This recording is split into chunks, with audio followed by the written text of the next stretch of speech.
J'écris pour toi, cher Théophile, un récit ordonné des événements qui se sont passés parmi nous. Je le fais pour que tu reconnaisses l'entière véracité des enseignements que tu as reçus.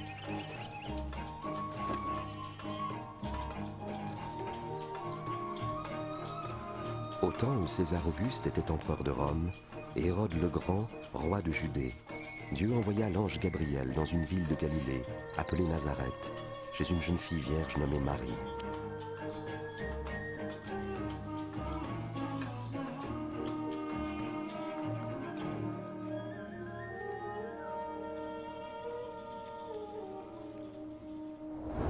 N'aie pas peur, Marie, car tu as trouvé grâce devant Dieu. Tu concevras et tu enfanteras un fils à qui tu donneras le nom de Jésus. Comment est-ce possible? Je suis vierge. Le Saint-Esprit viendra sur toi. C'est pourquoi le Saint-Enfant qui naîtra de toi sera appelé le Fils de Dieu. Son royaume est éternel. Alors Marie se rendit dans une ville des montagnes de Judée, chez sa cousine Élisabeth, elle aussi miraculeusement enceinte. Élisabeth. Marie, cousine Marie. Tu es bénie entre toutes les femmes, et l'enfant que tu portes lui aussi est béni, car à l'instant où tu m'as salué, le bébé qui est en mon sein a remué d'allégresse. Mon âme exalte et magnifie le Seigneur. Et mon esprit a trouvé la joie en Dieu, mon Sauveur. Désormais, tous les âges diront mon bonheur.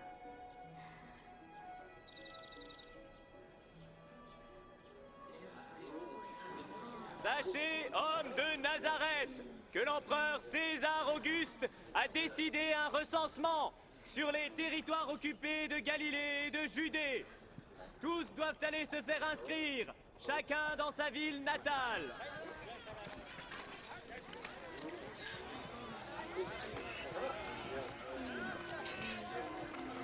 Et Marie se rendit à Bethléem en Judée, avec son fiancé Joseph pour se faire recenser.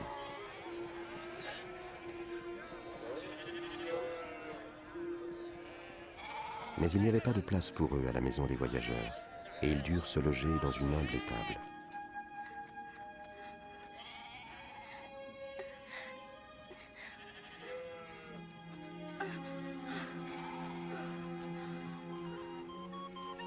Dans les champs environnants, des bergers passaient la nuit pour garder leurs troupeaux. Soudain, un ange de Dieu leur apparut, et la gloire du Seigneur resplendit autour d'eux.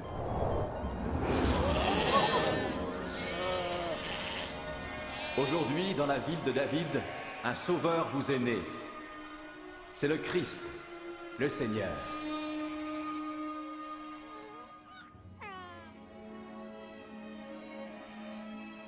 Les bergers allèrent vite voir le bébé qui était couché dans une mangeoire. Ils étaient les premiers à répandre l'évangile, la bonne nouvelle du Sauveur né d'une vierge.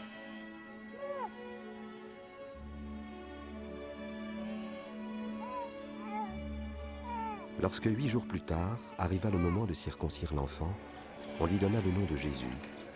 Puis Joseph et Marie l'amenèrent à Jérusalem pour le présenter au Seigneur. Il y avait au temple un homme droit et pieux nommé Siméon. L'Esprit de Dieu lui avait révélé qu'il ne mourrait pas avant d'avoir vu le Messie, l'envoyé du Seigneur. Maintenant, Seigneur, tu peux laisser ton serviteur mourir en paix. Tu as tenu ta promesse.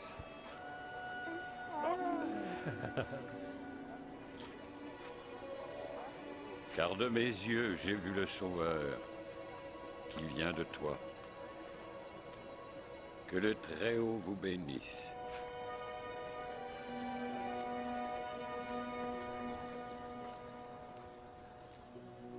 Après avoir accompli tout ce que la loi du Seigneur ordonnait, Marie et Joseph retournèrent en Galilée, à Nazareth, leur village. Lorsque Jésus eut 12 ans, Joseph et Marie l'emmenèrent à Jérusalem pour les fêtes de la Pâque. Mais quand ils repartirent, Jésus resta à Jérusalem, et ses parents ne s'en aperçurent pas tout de suite.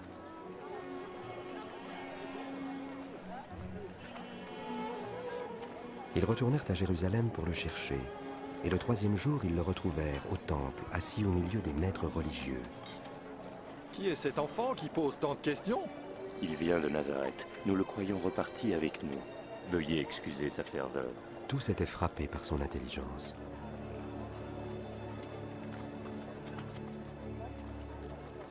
Mon enfant, pourquoi nous as-tu fait cela?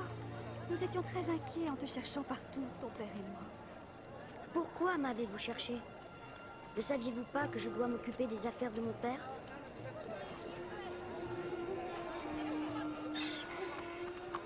Jésus retourna avec eux à Nazareth. Il grandissait et se fortifiait en sagesse. Et la faveur de Dieu et des hommes était avec lui.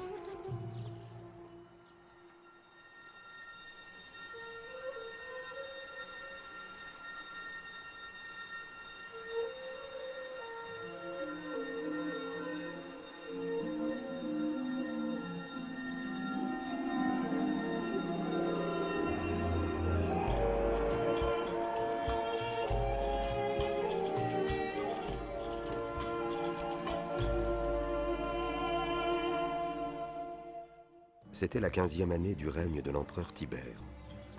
Ponce Pilate était gouverneur de Judée, et Hérode régnait sur la Galilée. Anne et Caïphe étaient les grands prêtres. Cette année-là, Dieu confia son message à Jean dans le désert.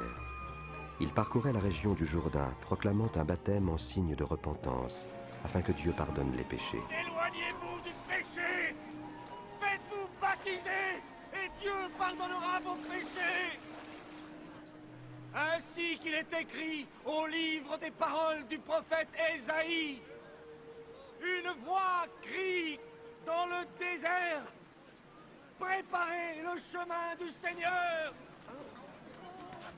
Rendez droit ses sentiers.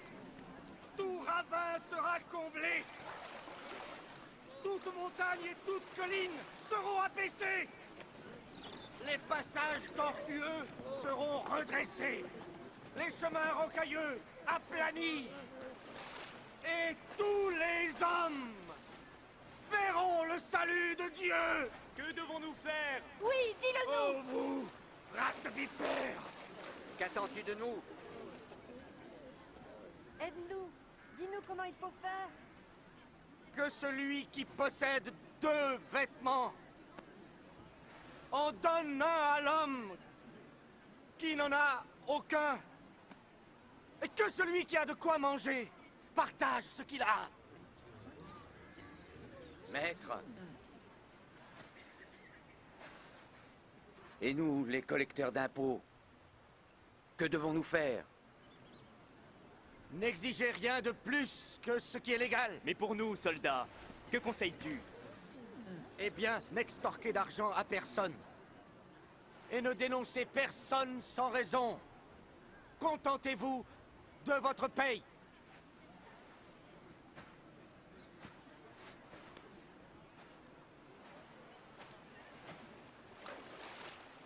Dis-nous, es-tu le Messie?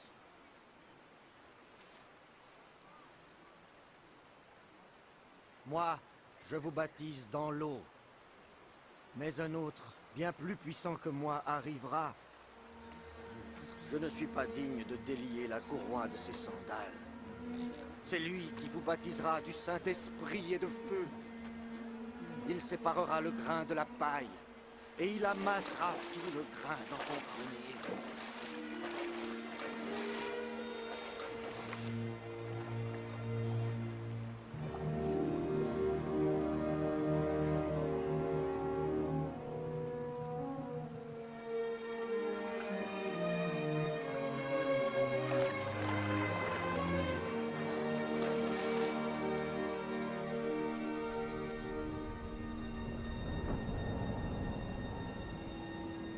Et le Saint-Esprit descendit sur Jésus sous la forme d'une colombe.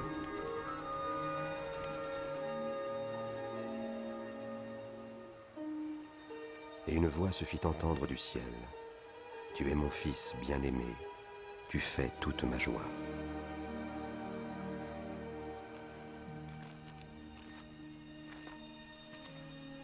Jésus avait environ 30 ans lorsqu'il commença son travail. Rempli du Saint-Esprit, il revint du Jourdain. Et l'Esprit le conduisit dans le désert où il fut tenté par le diable durant 40 jours. Il ne mangea rien pendant ces jours-là, puis il eut faim.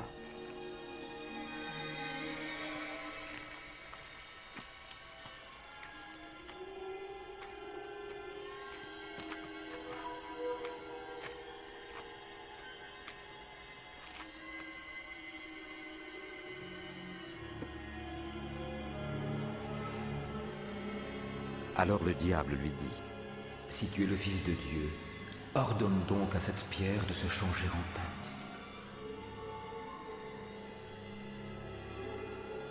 Il est écrit que l'homme ne vivra pas seulement de pain, mais de toute parole que Dieu prononce.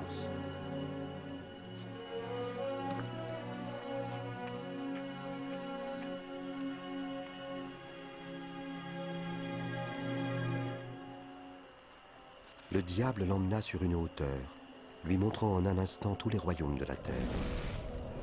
Je te donnerai tout ce pouvoir avec la gloire de ces royaumes, parce que c'est à moi qu'il a été remis et que je le donne à qui je veux. Toi donc, si tu m'adores, tu l'auras tout entier.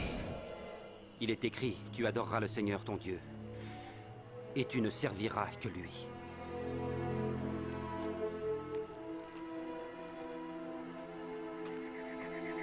Le diable le conduisit ensuite à Jérusalem et le plaça tout en haut du temple.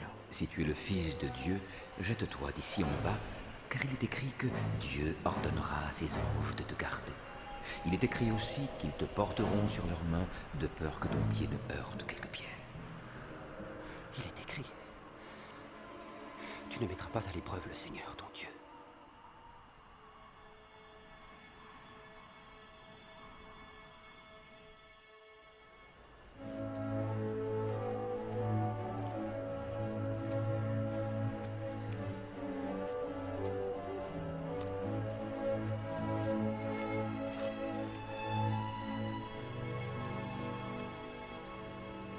Jésus alla à Nazareth, le village de son enfance.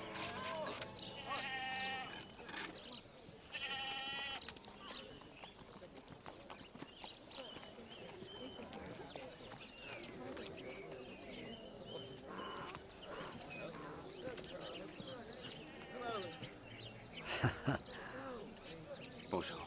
Bonjour.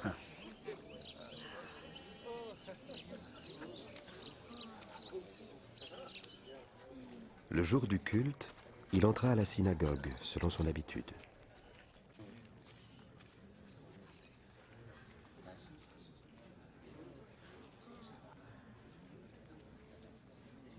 On lui demanda de lire un passage du livre du prophète Ésaïe.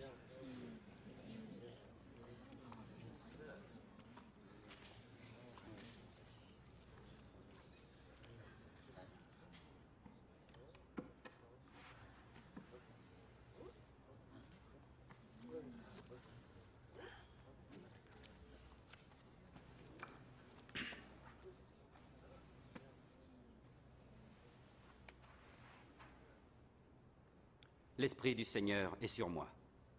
Il m'a choisi pour annoncer la bonne nouvelle aux pauvres. Il m'envoie proclamer la délivrance aux captifs, le recouvrement de la vue aux aveugles, pour donner la liberté aux opprimés et proclamer l'année de grâce accordée par le Seigneur. Il parle bien.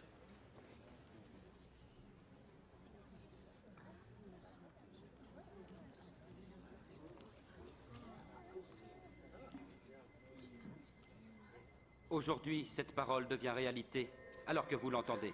La parole s'accomplit. Mais il n'y a que le Messie qui puisse la réaliser. Comment le savoir? Vous me citerez sans doute ce proverbe. Médecin, guéris-toi toi-même.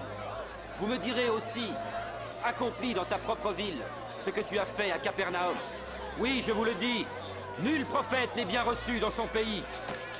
Par ces paroles, Jésus s'identifia lui-même comme le Messie, envoyé par le Seigneur pour sauver son peuple. Ces Juifs ne l'acceptaient pas comme le Messie. Ils voulurent le précipiter du haut d'une falaise, mais il passa au milieu de la foule et s'en alla.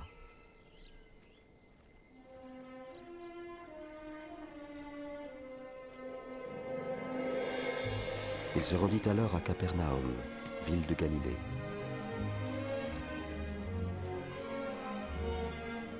L'occupation romaine du pays était partout en évidence, et les gens souhaitaient ardemment la venue du Messie, qui les libérerait de cette tyrannie.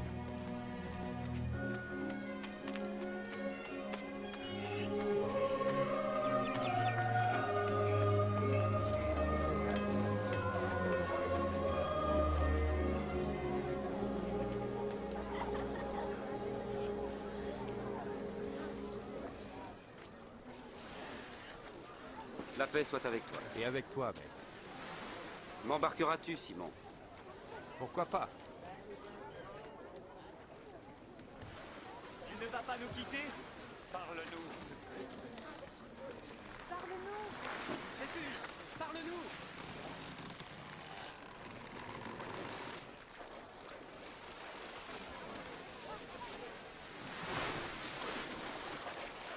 Un jour, 2 hommes se présentèrent au temple pour prier. L'un d'eux était chef religieux, l'autre collecteur d'impôts. Le chef religieux se tenait à part et priait. « Oh Dieu, je te remercie de ne pas être avare, malhonnête et adultère comme les autres hommes. En particulier de ne pas être comme ce collecteur d'impôts là-bas. Je jeûne 2 jours par semaine. Je donne 1/10 de tous mes revenus. Mais le collecteur d'impôts se tenait à part et n'osait même pas lever les yeux. Il se frappait la poitrine en disant « Dieu, aie pitié du pécheur que je suis. » Je vous l'assure, c'est ce dernier et non pas l'autre qui rentrait chez lui fut déclaré juste devant Dieu. Car tout homme qui s'élève sera abaissé, et celui qui s'abaisse sera élevé. Avance ta barque plus loin dans les eaux profondes. Puis toi et tes compagnons, jetez vos filets pour la pêche. Oh, maître, nous avons pêché dur toute la nuit. Et sans rien prendre. Mais si tu le dis, je lance les filets.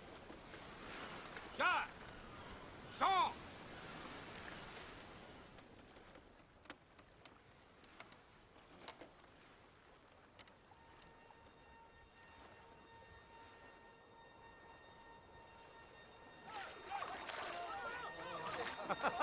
Jacques! Jean! Ah, approchez votre barque! Venez nous aider! Vite! Pas possible! Nous sommes occupés! On n'en a jamais pris autant!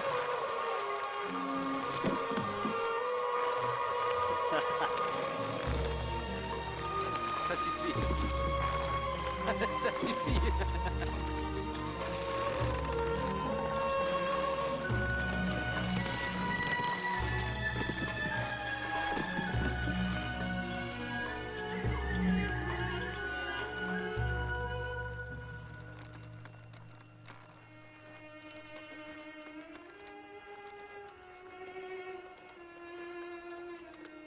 Éloigne-toi de moi, Seigneur, car le péché est en moi. N'aie pas de crainte, car tu pêcheras des hommes désormais.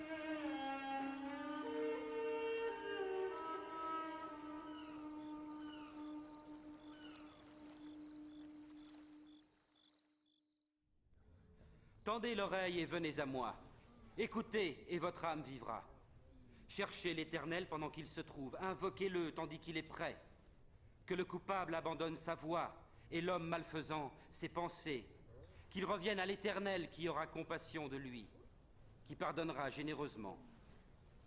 Vous sortirez dans la joie et vous serez conduits dans la paix. Il vient, c'est lui. Regardez. Jésus! Jésus! Je te prie de sauver ma fille unique! Oh maître, aie pitié! Elle va mourir et elle n'a que 12 ans! Pitié, vite! Maître, viens! Jairus, je suis désolé. Jésus! Ta fille est morte. Ne dérange plus le maître. Ne crains rien. Crois seulement et ta fille guérira.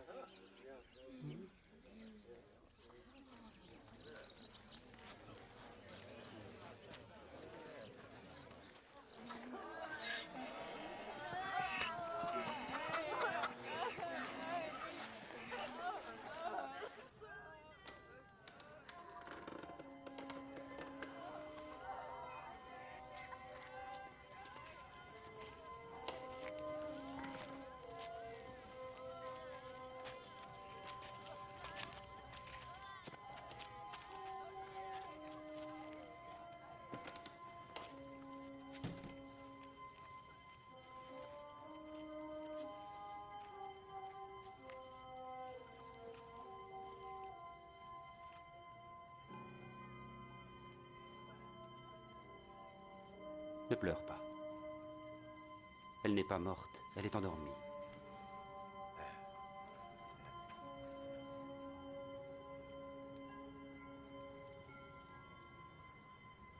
Enfant, lève-toi.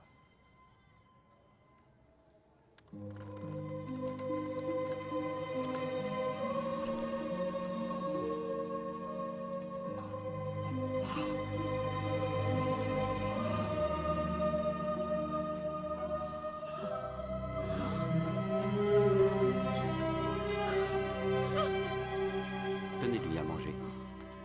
Mais ne dites rien. Personne ne doit être mis au courant.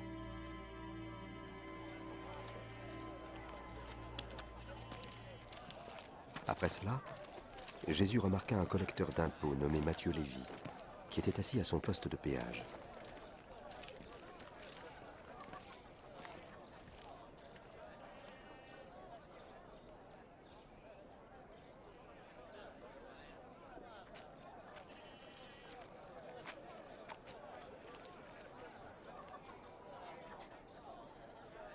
Suis-moi.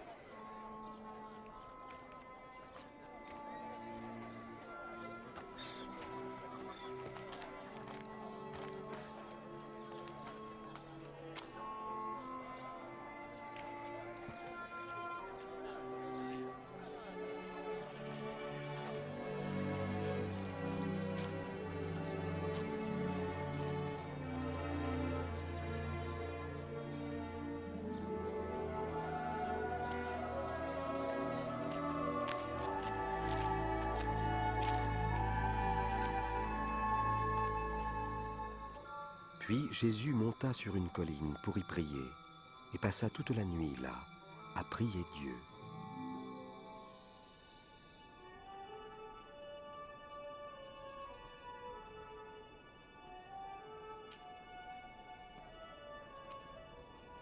À l'aube, il appela ses disciples et en choisit 12 pour être ses compagnons. Il les nomma apôtres. Simon, qu'il appela aussi Pierre.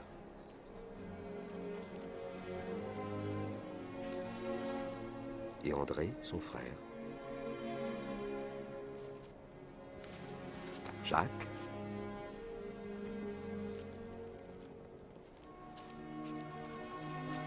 Et Jean.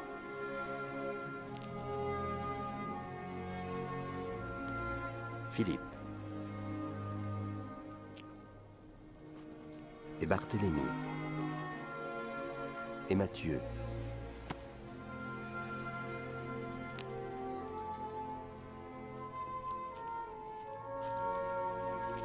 Et Thomas.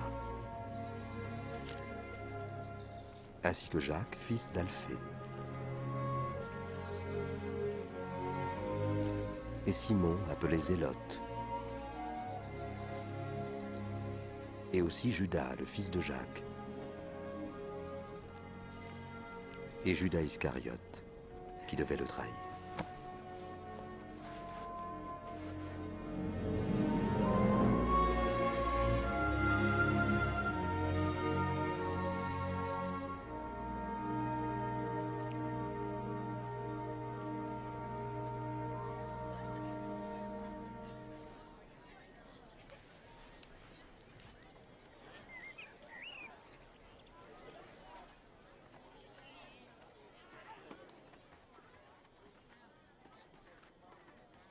Heureux vous les pauvres, car le royaume de Dieu est à vous. Heureux vous qui avez faim, car vous serez rassasiés.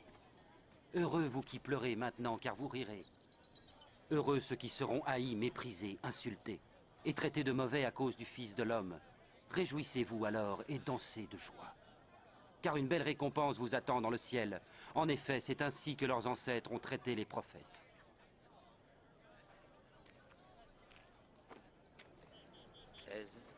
Sept, 17, 18, 19 et 20. C'est tout ce que j'ai. Comment ça, c'est tout ce que tu Malheur as? à vous qui possédez des richesses, car vous avez eu votre bonheur.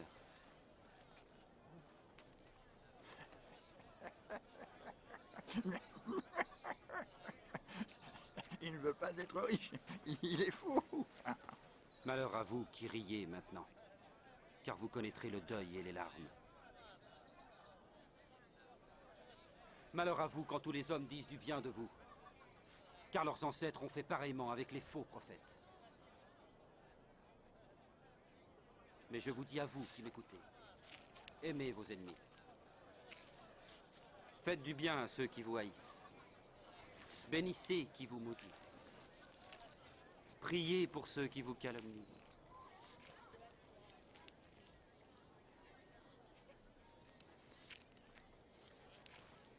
Si quelqu'un te donne une gifle sur une joue, offre-lui aussi l'autre.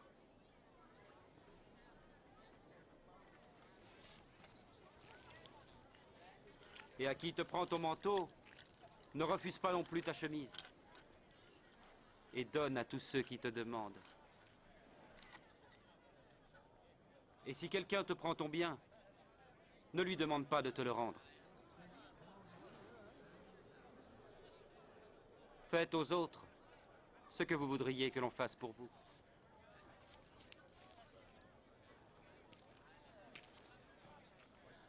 Si vous aimez seulement ceux qui vous aiment, quelle reconnaissance en attendre? Même les pécheurs aiment ceux qui les aiment. Et si vous ne faites du bien qu'à ceux qui vous en font, quelle reconnaissance vous en a-t-on? Les pécheurs en font autant. Comment a-t-il pu le toucher et lui adresser la parole? Ça me dégoûte.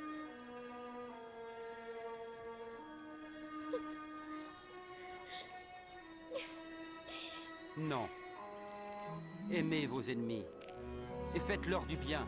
Prêtez sans rien espérer en retour. Alors votre récompense sera grande. Et vous serez les fils du Très-Haut. Parce qu'il est lui-même bon pour les ingrats et les méchants.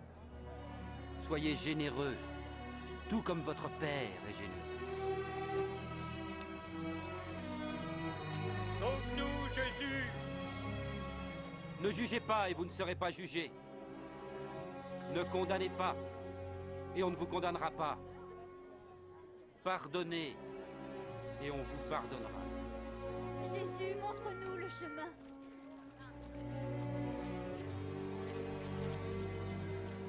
Donnez et ainsi vous recevrez. Car la mesure que vous employez servira aussi pour vous. Un aveugle peut-il guider un autre aveugle? Non, ils tomberont alors tous deux dans le fossé. Pourquoi vois-tu la paille qui est dans l'œil de ton frère et ne remarques-tu pas la poutre qui est dans le tien?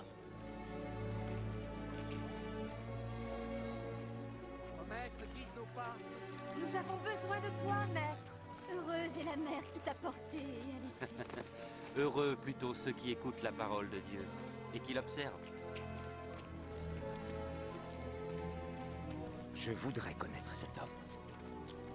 Penses-tu qu'il pourrait être notre Messie?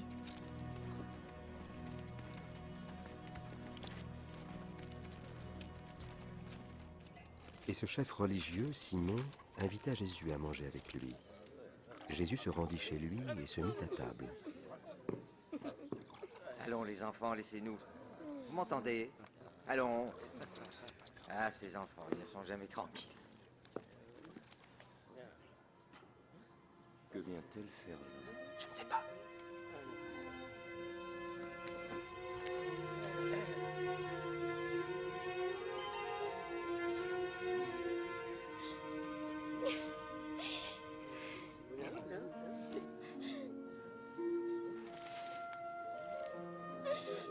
Qu'est-ce qu'elle fait ici?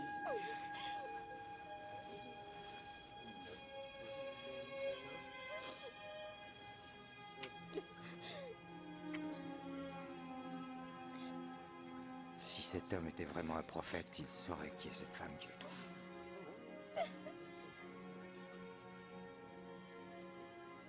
Il saurait qu'elle est une femme de mauvaise vie. Je sais qui est cette femme, Simon. Alors écoute ceci. C'est l'histoire d'un prêteur à qui deux hommes devaient de l'argent.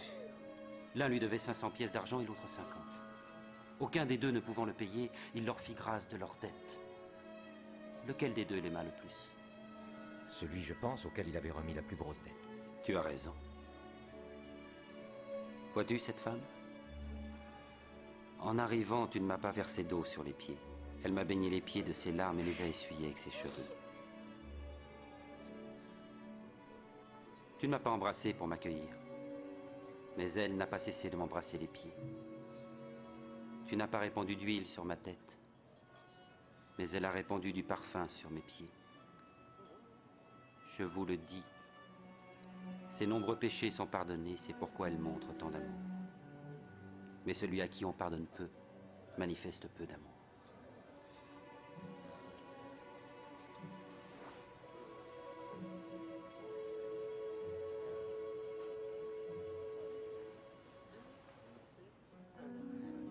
Tes péchés te sont pardonnés. Ta foi t'a sauvé, va en paix.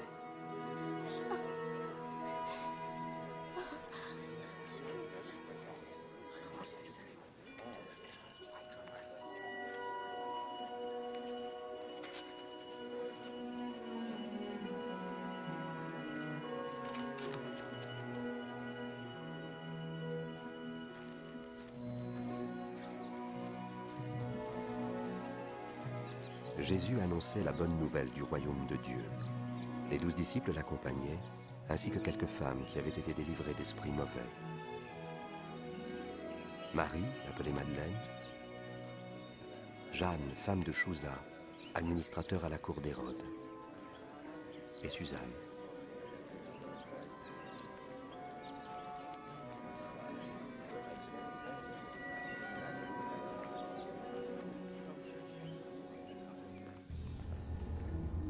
Hérode, gouverneur de Galilée sous les Romains, fit mettre Jean-Baptiste en prison parce qu'il lui reprochait d'avoir épousé la femme de son frère. Alors? Nous arrivions à la porte de Naïn. On menait un mort au cimetière. C'était le fils unique d'une veuve. Quand Jésus la vit, il eut pitié d'elle. Il toucha le cercueil et dit « Jeune homme, lève-toi ». Le mort alors se redressa. Et Jésus le rendit à sa mère. Demande-lui, dis, es-tu vraiment celui qui devait venir? Ou devons-nous en attendre un autre?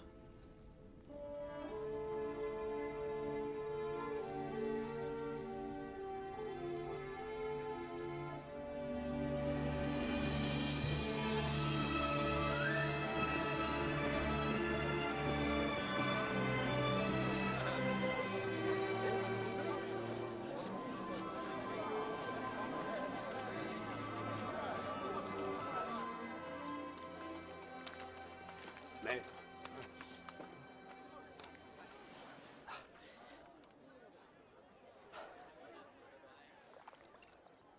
Maître. C'est Jean-Baptiste qui nous envoie. Es-tu vraiment celui qui devait venir, ou devons-nous en attendre un autre? Dites-lui ce que vous avez vu et entendu. Les aveugles voient, les boiteux marchent. Bienheureux qui ne perdra pas sa foi en moi.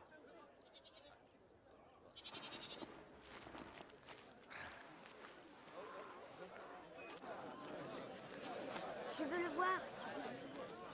Monte sur mes épaules. Là, tu le vois?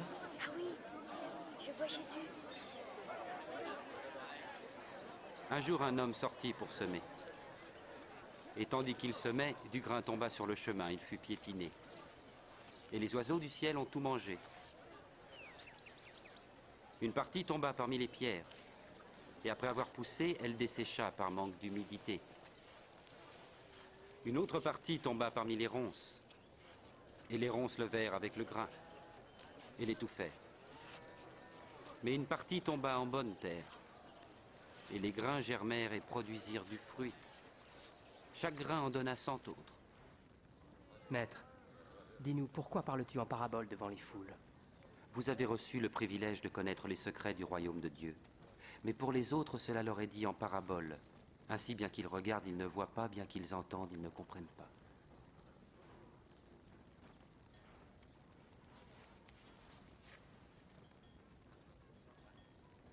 Voici le sens de cette parabole.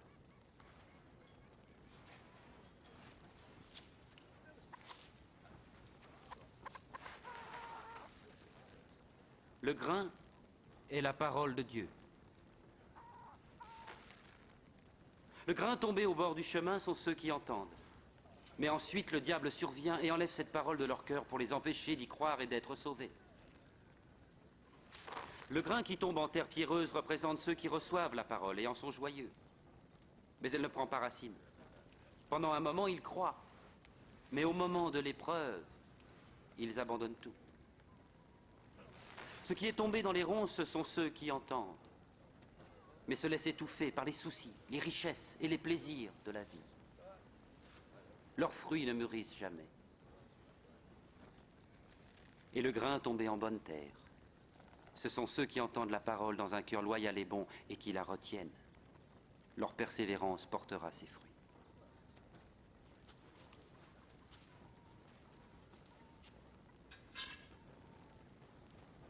Personne n'allume une lampe pour la recouvrir ou la mettre sous un lit. Non, on la met sur un support, afin que ceux qui entrent dans la pièce puissent voir clairement. Car il n'y a rien de secret qui ne paraîtra au jour, rien de caché qui ne doive être connu et venir au grand jour. Écoutez donc avec attention, car à celui qui a, il sera donné. Mais celui qui n'a rien, il se verra enlever même le peu qu'il croit avoir. Maître, ta mère et tes frères se tiennent là dehors. Ils voudraient te voir. Ma mère et mes frères sont ceux qui écoutent la parole de Dieu et y obéissent.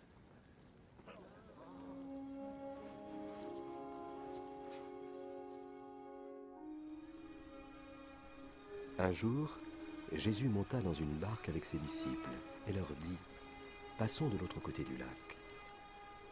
Ils gagnèrent le large. Pendant la traversée, Jésus s'endormit.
S'en sortir.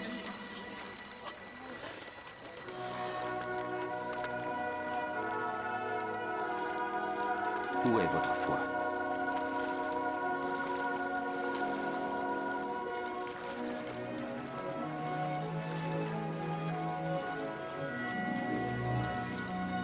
Puis, traversant le lac, ils abordèrent le pays des Géraséniens, lequel fait face à la Galilée.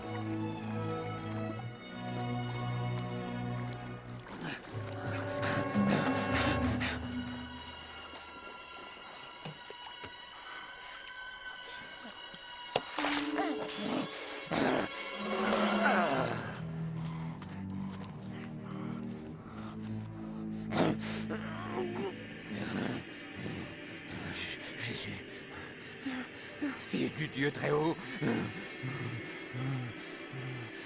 que veux-tu de moi? Je t'en prie, ne me punis pas. Quel est ton nom?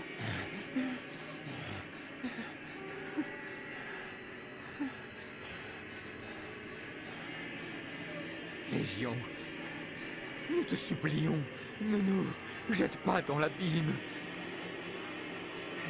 Laisse-nous entrer dans ce troupeau de porcs. Hé!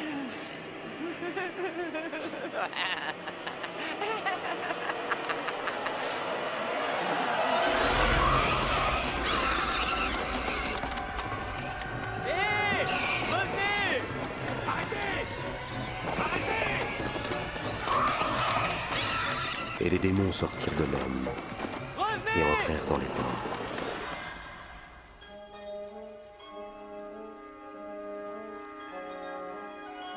Va-t'en d'ici! Magicien! Va-t'en! Laisse-nous en paix! Va-t'en! Va-t'en d'ici! Je veux te suivre partout. Laisse-moi t'accompagner. Rentre chez toi. et dis ce que Dieu a fait pour toi.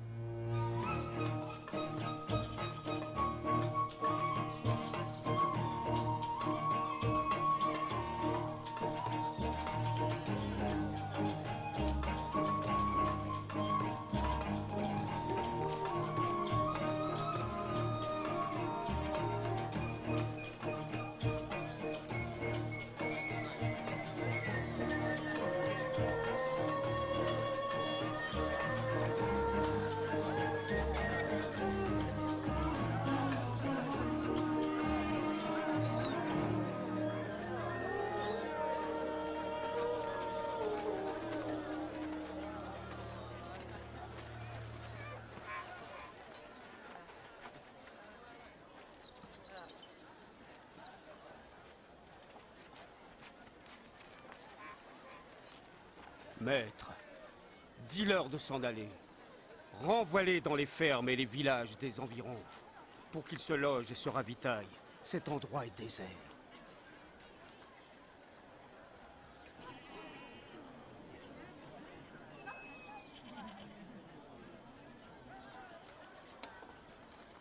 Donnez-leur vous-même à manger. Mais nous n'avons rien à part 5 pains et 2 poissons.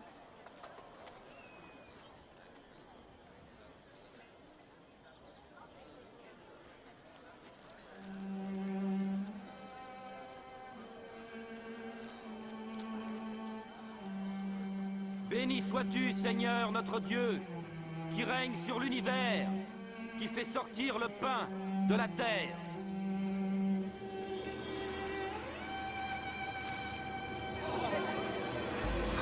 C'est un miracle.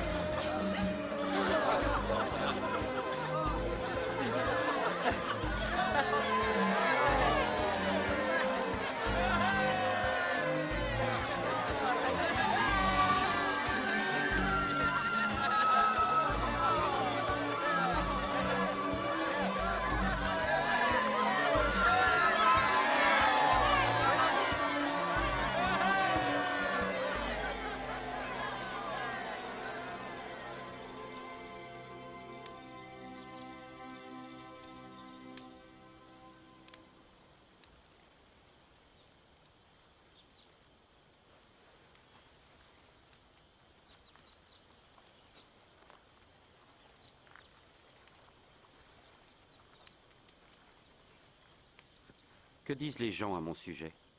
Certains disent que tu es Jean-Baptiste. Pour d'autres encore, tu es Élie. Et puis certains croient que l'un des prophètes d'autrefois est revenu à la vie. Et à votre avis, qui dites-vous que je suis?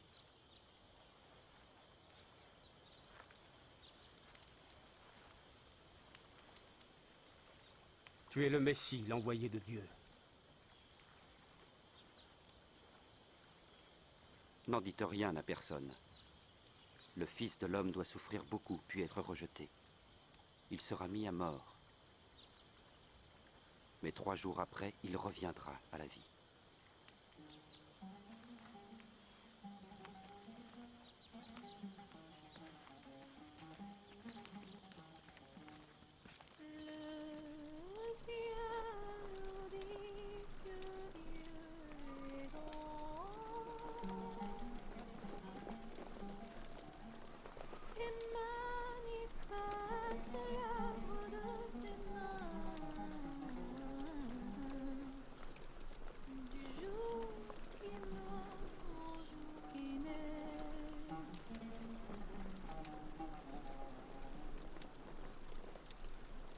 Qui d'entre vous me suivra?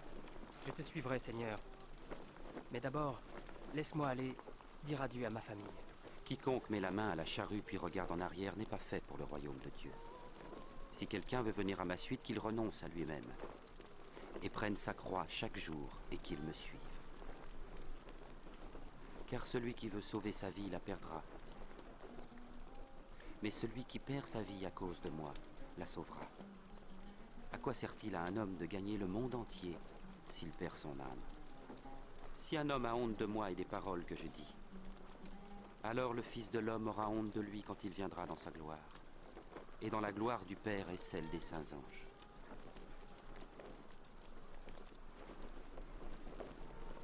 Je vous le dis, certains d'entre vous ne mourront pas avant d'avoir vu le règne de Dieu. Jusqu'ici.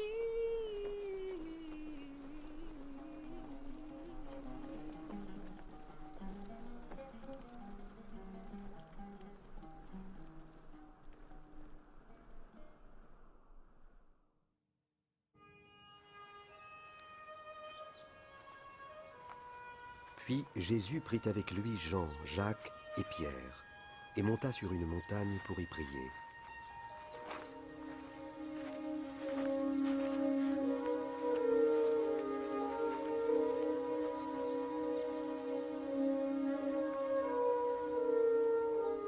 Pendant qu'il priait, son visage changea d'aspect, et ses vêtements devinrent d'une blancheur éblouissante. Soudain, il y eut là deux prophètes d'autrefois qui s'entretinrent avec lui, Moïse et Élie, entourés d'une gloire céleste. Tu accompliras la volonté de Dieu. Tu mourras à Jérusalem.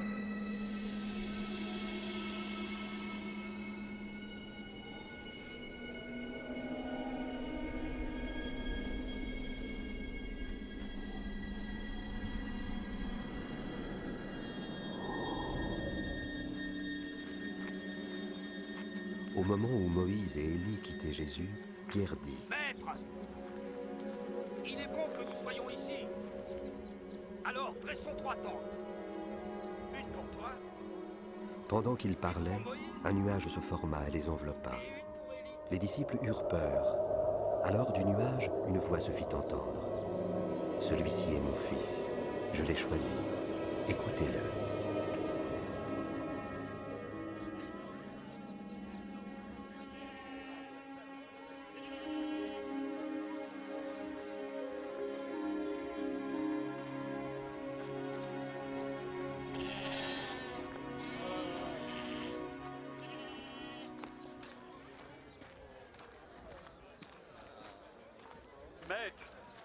Maître, je t'en prie, regarde mon fils.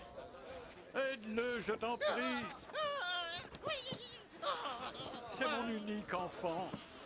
J'ai prié tes disciples de chasser l'esprit qui est en lui, mais ils n'ont rien pu faire. Génération incrédule et pervertie. Combien de temps encore devrais-je vous supporter? Amène-moi ton fils.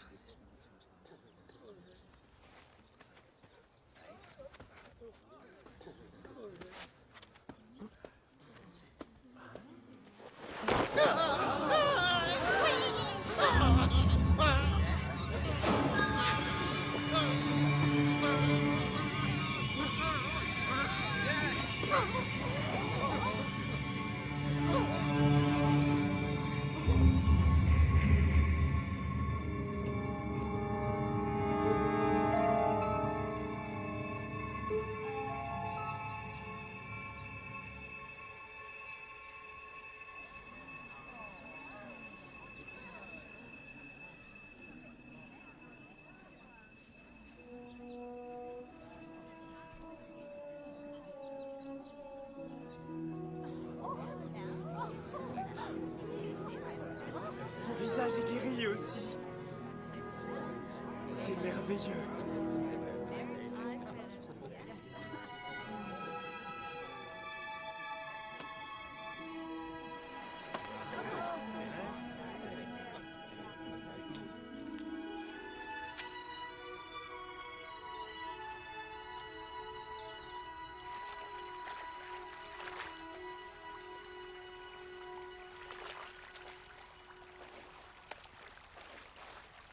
Apprends-nous à prier, comme Jean l'a appris à ses disciples.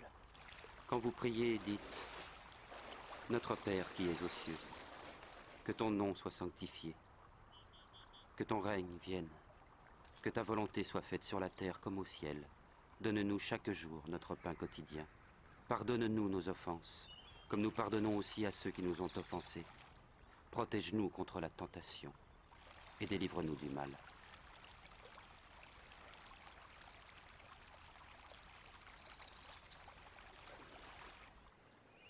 Demandez et vous recevrez. Cherchez et vous trouverez. Frappez et l'on ouvrira la porte. Car tout homme qui demande reçoit. Celui qui cherche trouvera. Et à celui qui frappe, on ouvrira la porte.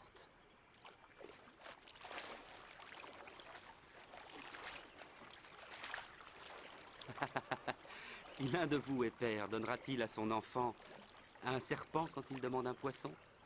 Ou un scorpion quand il demande un œuf? Si donc vous qui êtes mauvais savez donner de bonnes choses à vos enfants, à plus forte raison notre Père Céleste donnera-t-il l'Esprit Saint à ceux qui le demandent? Je vous le dis, ne vous demandez pas qu'allons-nous manger? Avec quoi allons-nous nous habiller? Car la vie est plus que la nourriture, et le corps plus que le vêtement. Observez les corbeaux. Ils ne sèment, ni ne moissonnent, ils n'ont ni cellier, ni grenier, et Dieu les nourrit. Et ne valez-vous pas bien plus que les oiseaux?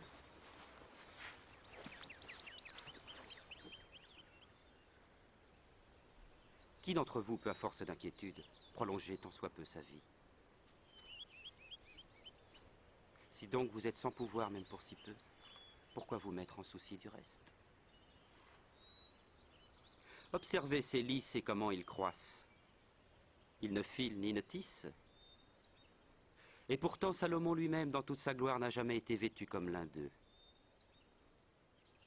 Si Dieu revêt ainsi l'herbe des champs qui demain sera jetée dans le feu, il fera donc bien plus pour vous, aux gens de peu de foi. Fais grandir notre foi.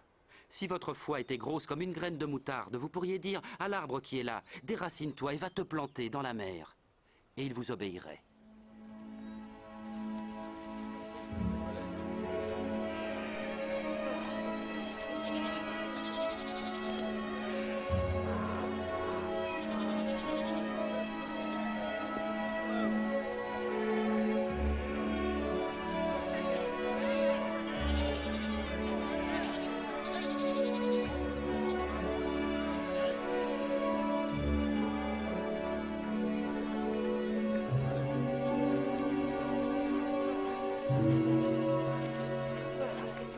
Il y aura toujours des occasions de chute, mais malheur à qui en sera la cause.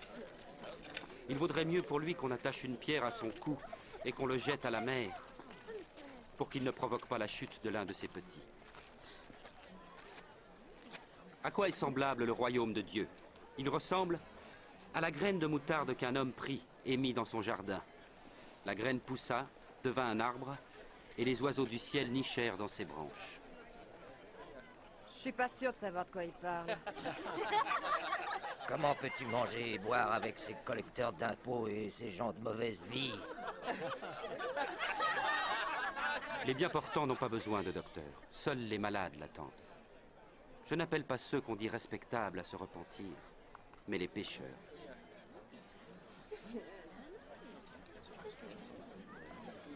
Parle-nous du royaume de Dieu.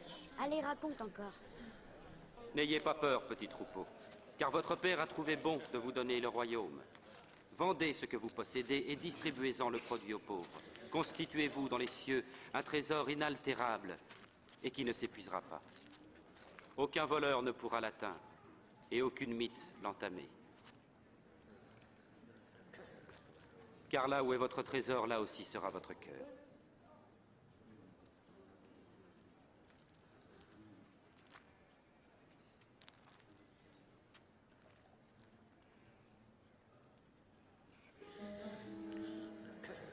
Femme, tu es délivrée de ton infirmité.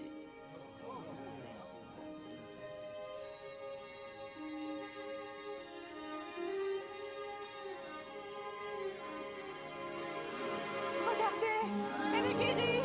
C'est un miracle. Oui, un miracle. Venez voir. Loué sois-tu, Maître. Louons le Seigneur. 18 ans de misère. Merci, Maître. Il y a 6 jours pour le travail, tu l'ignorais. Viens donc te faire guérir un de ces jours-là. Pas le jour qui est celui du sabbat. Bande d'hypocrites! Chacun de vous détache bien son âne ou son bœuf de la mangeoire pour le mener à l'abreuvoir le jour du sabbat.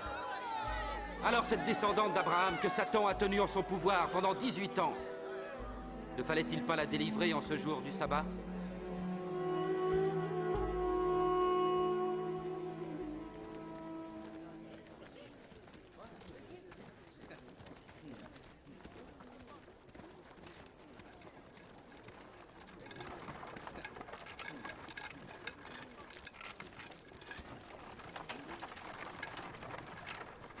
Ô bon maître, que dois-je faire pour obtenir la vie éternelle?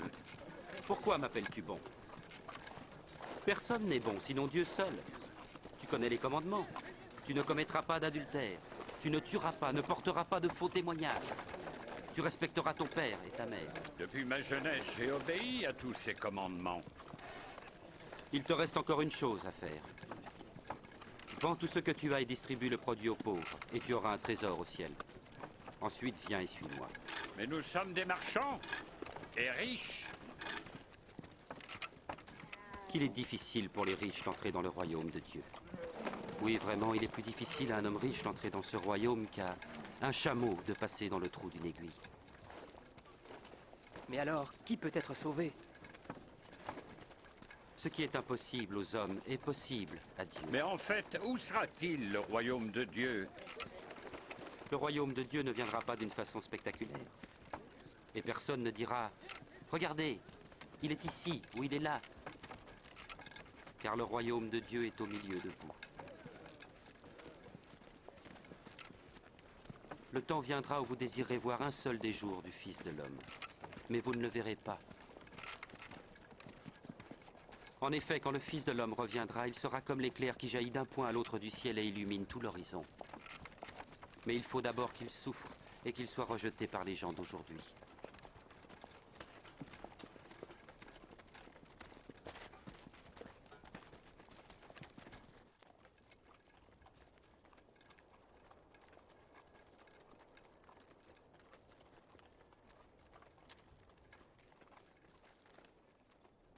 Il est en fait plus facile au ciel et à la terre de disparaître qu'au plus petit détail de la loi de s'effacer. Bien des prophètes et des rois auraient voulu voir ce que vous voyez, mais ne l'ont pas vu. Entendre ce que vous entendez, mais ils n'ont rien entendu. Que devons-nous faire? Dans la loi, qu'est-il écrit? Et comment la comprends-tu? Ton Seigneur Dieu, tu aimeras de tout ton cœur, de toute ton âme, de toutes tes forces et de toute ta pensée. Et tu aimeras ton prochain comme toi-même. Tu as raison. Fais cela et tu vivras. Mais qui est mon prochain? Ah, ces soldats-là. Et que dire de César? Un jour, un homme descendait de Jérusalem vers Jéricho. Des brigands l'attaquèrent. Il fut dépouillé, frappé et abandonné à moitié mort. Il se trouva qu'un prêtre passait sur cette route. Il vit l'homme, il l'évita et passa de l'autre côté. De même, un serviteur du temple passa, vit l'homme, s'écarta et s'éloigna rapidement. Mais un étranger méprisé, un samaritain, voyageait par là et trouva l'homme. Quand il le vit, il éprouva une grande pitié. Il s'approcha de lui, pansa ses plaies en y versant de l'huile et du vin, le chargea sur sa propre monture, le conduisit à une auberge et prit soin de lui. Le lendemain, il donna 2 pièces d'argent à l'aubergiste et lui dit « Prends soin de lui, et si tu dépenses quelque chose de plus, c'est moi qui te rembourserai quand je repasserai. » À ton avis, lequel des 3 passants s'est montré le prochain de l'homme attaqué par les brigands? Celui qui était bon. Alors faites de même. Ah, laissez les petits-enfants venir à moi, ne les empêchez pas. Car le royaume de Dieu appartient à ceux qui leur ressemblent. En vérité, je vous le dis, celui qui ne reçoit pas le royaume de Dieu comme un petit enfant n'y entrera jamais. Qui accueille cet enfant en mon nom, m'accueille moi-même. Ainsi, il accueille aussi celui qui m'a envoyé. Car le plus petit d'entre vous tous est le plus grand.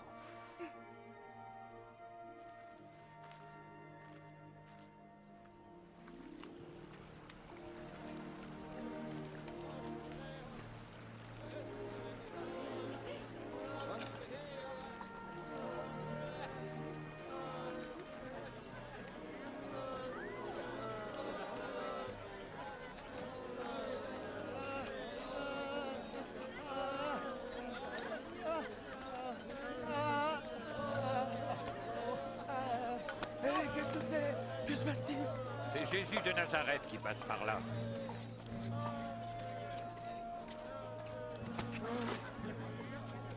Jésus. Jésus. Fils de David, aie pitié de moi.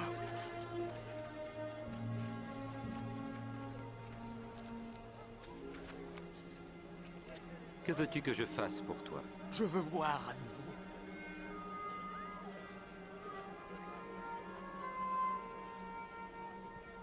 Alors vois, car ta foi t'a guéri. Ah, je vois. Je vois de nouveau. Oui, je vois.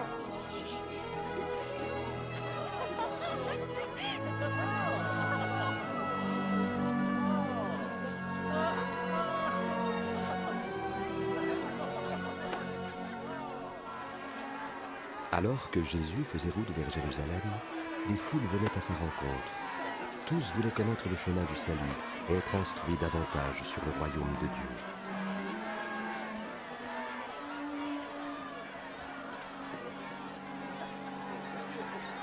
Cet homme est vraiment...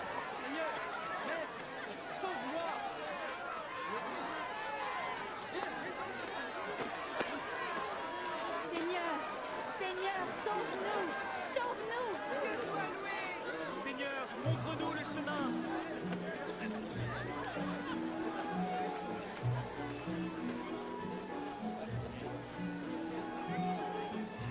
Regardez, c'est le collecteur d'impôts. Zachée, descends et fais vite, car je dois loger chez toi aujourd'hui. Chez moi? Qu'est-ce qu'il va faire chez nous? Comment Zachée connaît-il Jésus?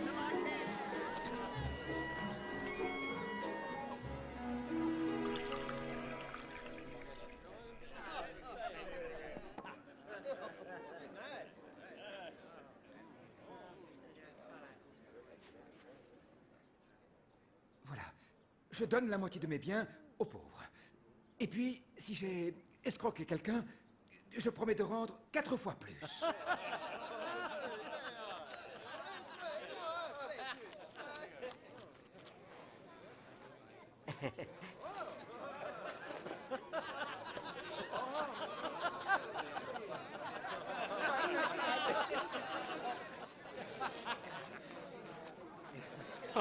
Je n'y crois pas, je rêve. Un collecteur d'impôts qui rembourse, c'est impossible.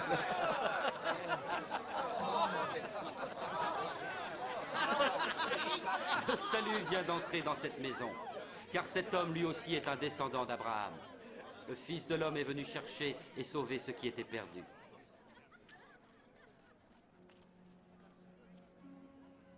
Écoutez, nous montons à Jérusalem.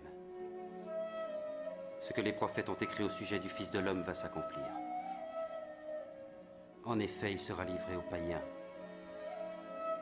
Soumis aux moqueries, on l'insultera, on crachera sur lui. Il sera fouetté et mis à mort. Puis le 3e jour, il ressuscitera. Et Jésus prit résolument la route de Jérusalem. Tout en sachant qu'il serait mis à mort pour les péchés des hommes, Jésus se rendit sans hésitation à Jérusalem. Beaucoup de gens se réjouissaient de son arrivée et le proclamaient roi.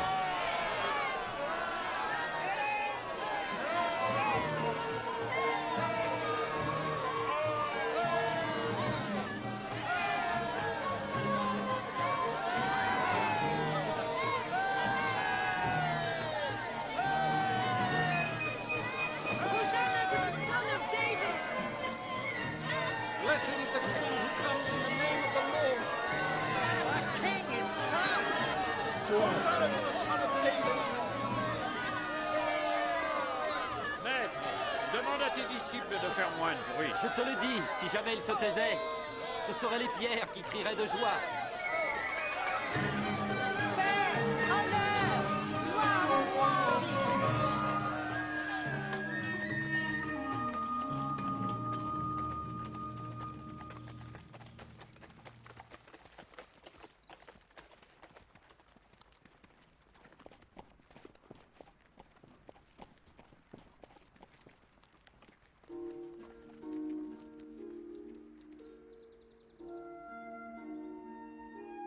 seulement. Tu avais su comment trouver la paix, mais à l'heure qu'il est, cela t'est caché.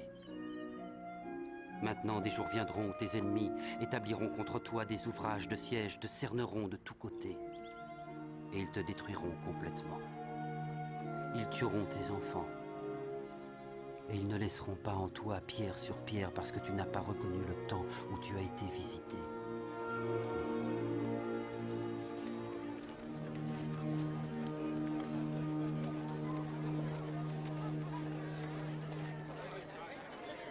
Le temple de Jérusalem était devenu un marché, plutôt qu'une maison de prière.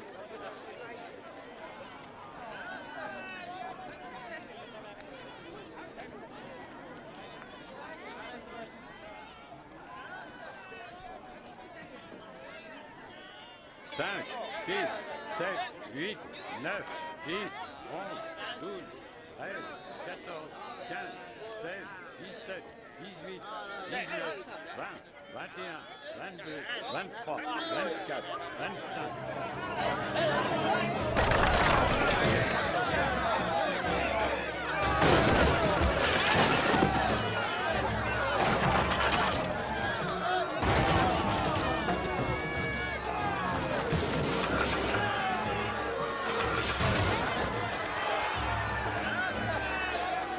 Il est écrit, ma maison sera une maison de prière, mais vous en avez fait un repère de brigands.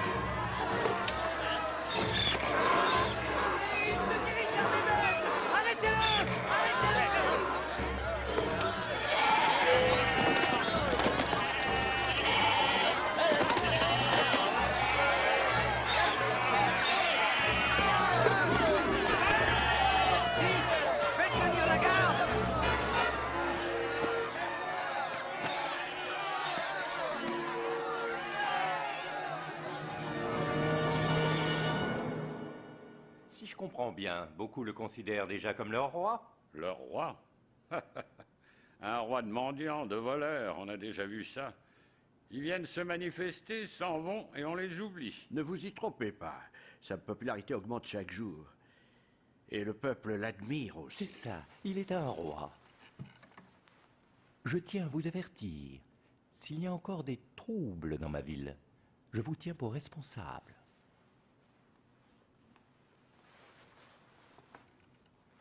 Il a peut-être raison. Il est temps de confronter ce Galiléen. À mesure que Jésus lançait ses attaques contre la clique hypocrite des chefs religieux et des anciens, sa popularité ne faisait que s'accroître, et l'hostilité de ses ennemis en faisait autant. Dans le temple, Jésus vit une veuve très pauvre qui déposait en guise d'offrande 2 petites pièces de cuivre. Allez, donne un peu plus. En vérité, cette pauvre veuve a donné bien plus que tous les autres. Car tous ont pris sur leur superflu pour mettre dans les offrandes. Mais elle, dans sa misère, a donné tout ce qu'elle avait pour vivre. Dis-nous, de quel droit agis-tu de la sorte? Qui donc t'y autorise? Je vous réponds par une question. C'est avec quelle autorité que Jean a baptisé, celle de Dieu ou celle des hommes?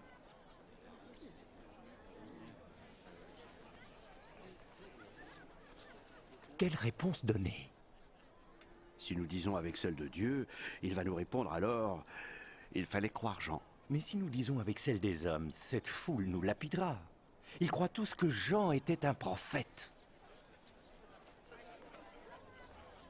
Nous ne le savons pas vraiment.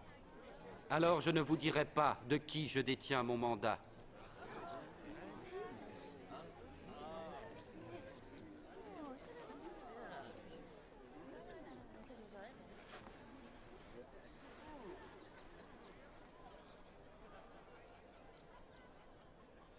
Il était une fois un homme qui planta une vigne. Il la loua à des vignerons et partit pour un long voyage. Lorsque vint le moment des vendanges, il envoya un serviteur, afin qu'on lui remette sa part de la récolte. Mais les vignerons le frappèrent et le renvoyèrent les mains vides. L'homme en envoya un autre. Lui aussi, ils le rouèrent de coups, l'insultèrent et le renvoyèrent les mains vides. Notre homme envoya un troisième serviteur, mais les vignerons le blessèrent et le chassèrent. Le propriétaire de la vigne se dit alors, que faire? Je vais envoyer mon fils bien-aimé. Ils vont bien le respecter. Mais à la vue du fils, les vignerons firent ce raisonnement. Celui-ci est l'héritier. Tuons-le pour que la vigne soit à nous. Parle-nous encore, Seigneur. Alors ils l'emmenèrent au dehors et le tuèrent. Que fera donc le maître de la vigne à ses vignerons? Il reviendra, fera périr ses méchants et confiera la vigne à d'autres. Et que veut dire cette prophétie? La pierre que les constructeurs avaient rejetée, c'est elle qui est devenue la pierre principale. Celui qui tombera sur cette pierre-là se brisera la nuque. Et si cette pierre tombe sur quelqu'un, il sera écrasé. Maître, tu parles et enseignes de façon correcte, sans tenir compte du statut social de tes auditeurs, et tu enseignes la voie de Dieu en vérité. Dis-nous, avons-nous le droit de payer l'impôt à l'empereur César, oui ou non? Attention, Seigneur, c'est un piège! Montre-moi une pièce d'argent.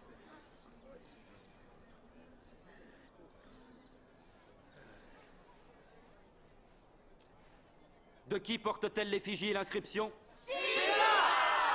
Alors rendez à César ce qui est à César, et à Dieu ce qui est à Dieu. Que répondez-vous à cela? Maintenant, le jour de la Pâque approchait. C'était la fête des pains sans levain.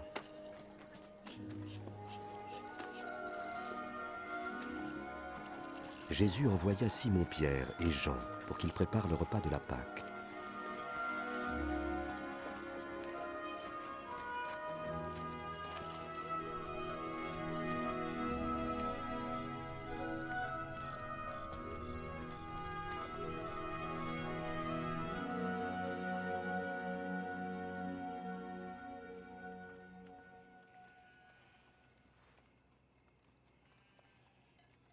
J'ai tellement désiré manger cette Pâque avec vous avant de souffrir. Car je vous le dis, jamais plus je ne la mangerai jusqu'à ce qu'elle soit accomplie dans le royaume de Dieu.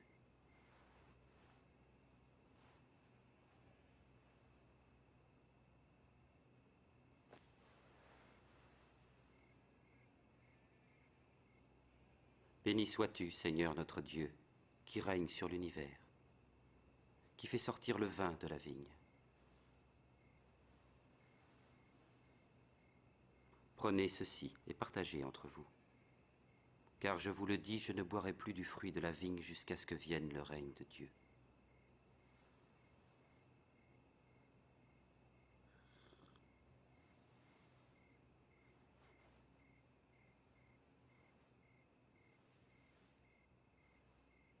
Béni sois-tu, Seigneur notre Dieu, qui règne sur l'univers, qui fait sortir le pain de la terre.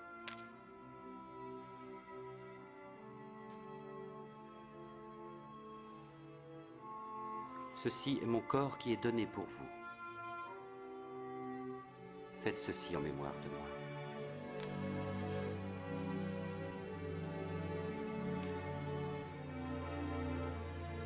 Cette coupe est la nouvelle alliance conclue par mon sang, versé pour vous.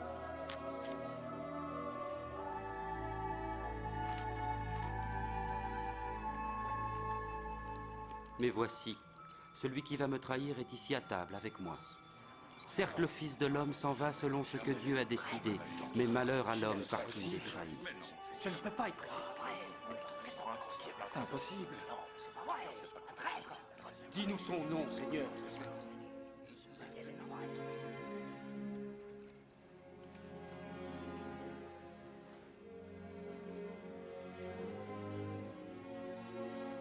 Le plus grand parmi vous doit être comme le plus petit. Et celui qui commande comme celui qui sert. Car qui est le plus grand?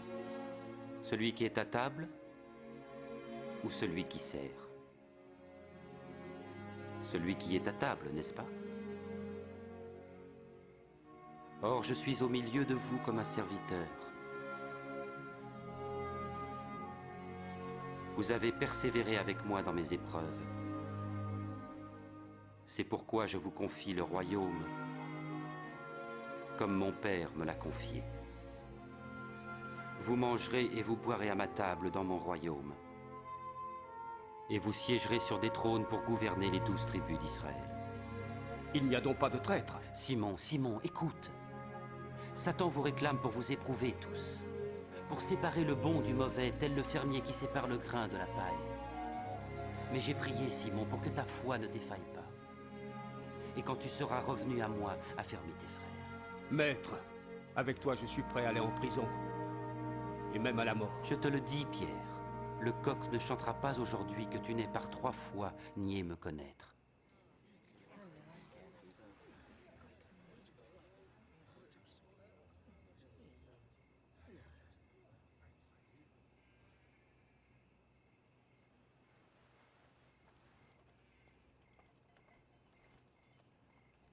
Quand je vous ai envoyé sans bourse, ni sac, ni sandales, qu'est-ce qui vous manquait? Rien.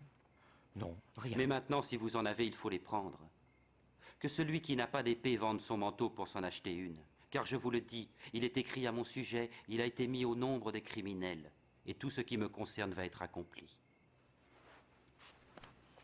Maître, regarde, j'ai là 2 épées.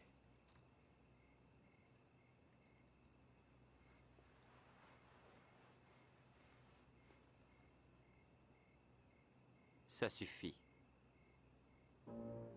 Et le conseil des anciens se réunit pour voir comment il pourrait faire mourir Jésus. C'est alors que Satan entra en Judas Iscariote, l'un des 12 disciples de Jésus. Il alla les trouver pour mettre sur pied un piège. Jésus quitta Jérusalem et se rendit au mont des Oliviers pour prier.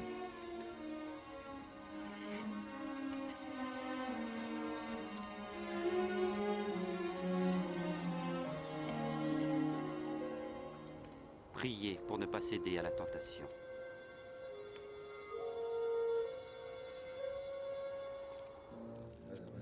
Judas Iscariote trahit Jésus pour 30 pièces d'argent. Jésus savait que l'heure de sa mort, de son sacrifice pour les péchés des hommes, approchait rapidement. Et il priait.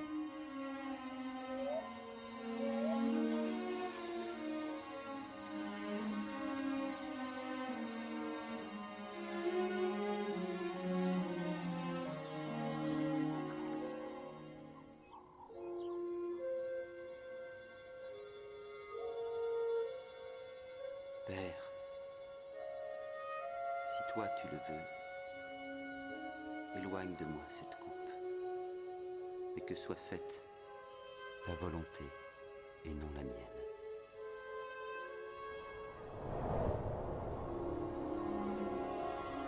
Alors, un ange du ciel apparut pour le fortifier.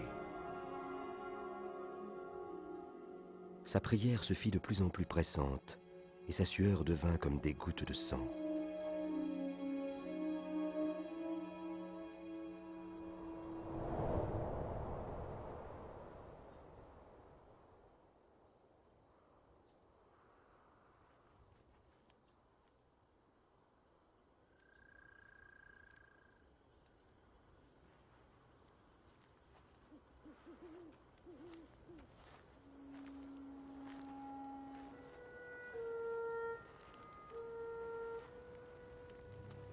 Pourquoi dormez-vous?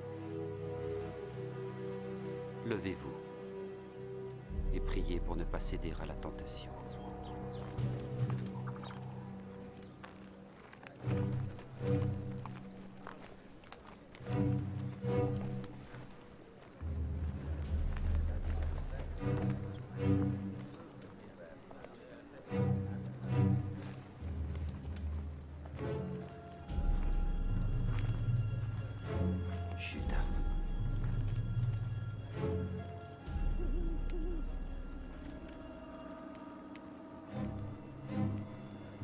C'est par un baiser que tu trahis le Fils de l'homme. Maître, nous avons nos épées.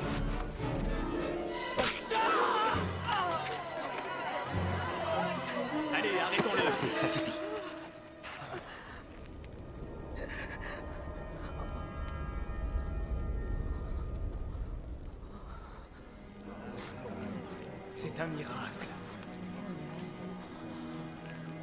Vous êtes venu avec des épées et des gourdins comme pour un bandit. J'étais avec vous chaque jour dans le temple et vous n'avez pas mis la main sur moi. Mais cette heure-ci est à vous et à la puissance des ténèbres.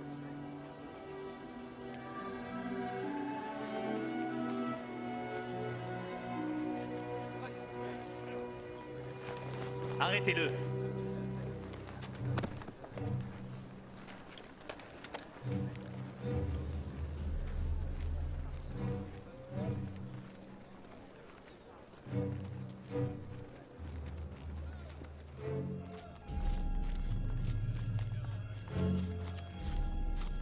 Gardez-le bien. Les soldats l'emmenèrent dans la cour, le brutalisèrent et se moquèrent de lui. Et voilà le manteau du roi! Dis-nous ce qui va se passer. Est-ce que tu vas nous sauver, Majesté? Est-ce que tu vas nous sauver? J'ai vu cet homme-là avec Jésus. Femme, je ne le connais pas. Je les ai vus ensemble.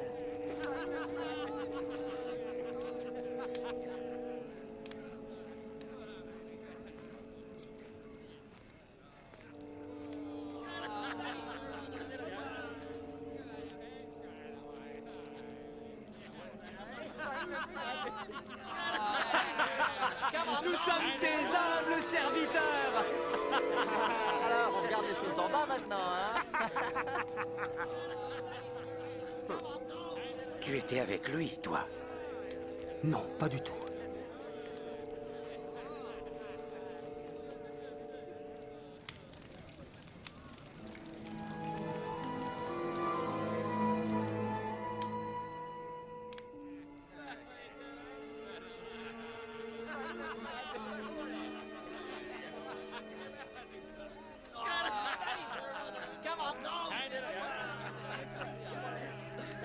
Cet homme-là était certainement avec Jésus. Parce que lui aussi est galiléen. Oh, va-t'en! Je ne sais pas du tout de quoi tu parles.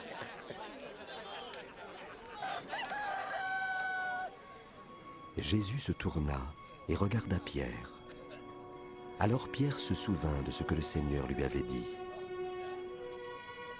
Le coq ne chantera pas aujourd'hui que tu n'aies par 3 fois nié me connaître.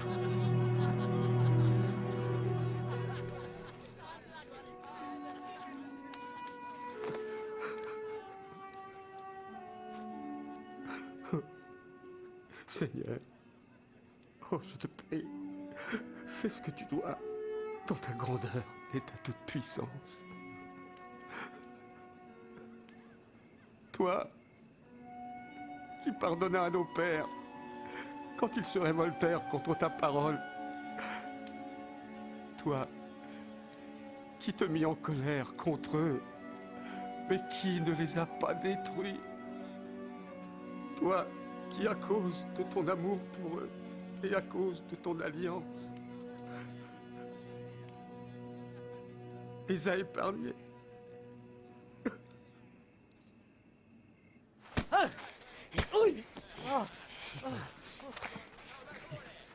Dis-nous qui te frappe, prophétisons. Qui va te frapper? Arrêtez! J'ai dit arrêtez! Emmenez-le au conseil. Allez!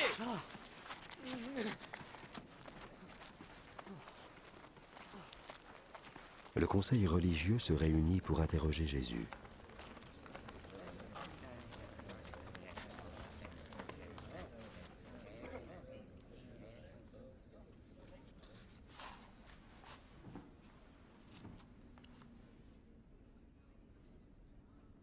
Dis-nous, serais-tu le Messie? Si je vous le dis, vous ne me croirez pas. Et si je vous pose la question, vous n'y répondrez pas.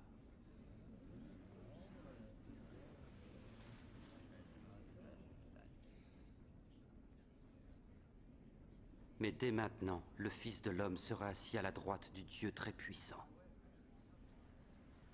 Tu es donc le Fils de Dieu? Oui, tu le dis. De quel droit parle-t-il ainsi? Comment dit-il qu'il est le fils de Dieu? Blasphème, Un homme coupable. Une chose comme ça. Nous avons tous entendu ces paroles. Amenons-le devant Pilate.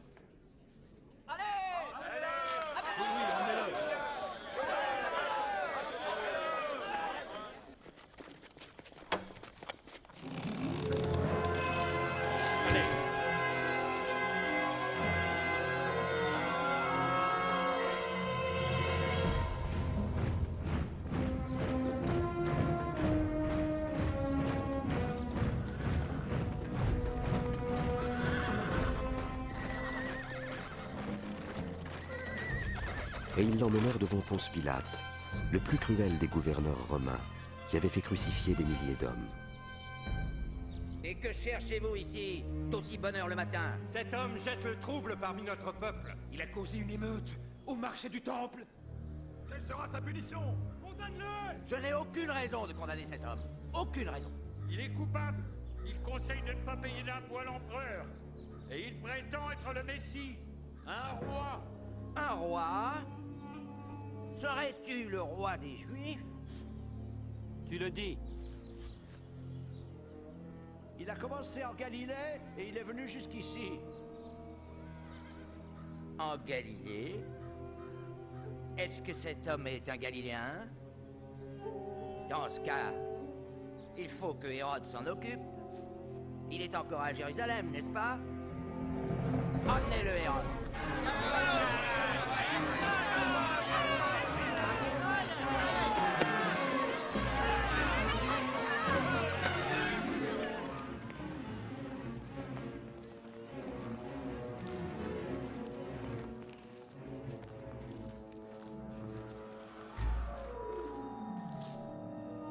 Eh bien, qui donc prétends-tu être?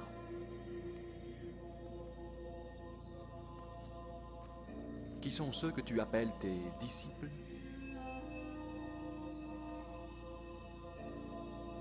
Beaucoup disent que tu accomplis des miracles.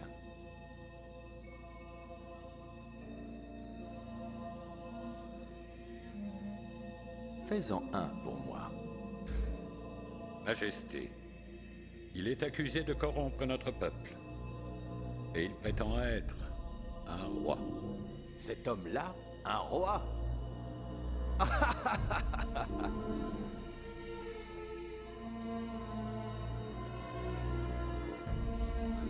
Votre Majesté. Frappez-le fort!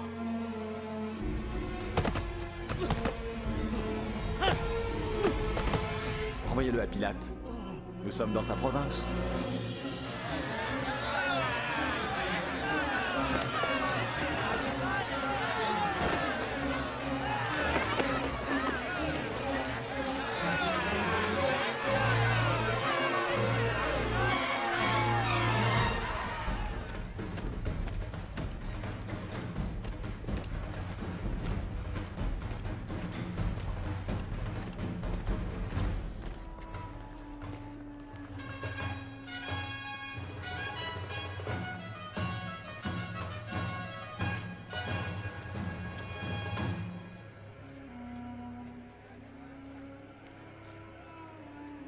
Cet homme n'a rien fait qui mérite la sentence de mort.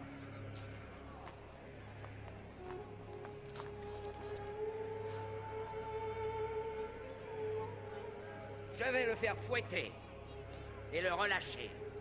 Nous avons obtenu que tu nous rendes un prisonnier à chaque fête de la Pâque. Alors relâche-nous, Barabbas, et fais mourir cet homme. Oui, rends-nous Barabbas. Crucifie-le! Oui, crucifie-le! Toi, fouettez-le!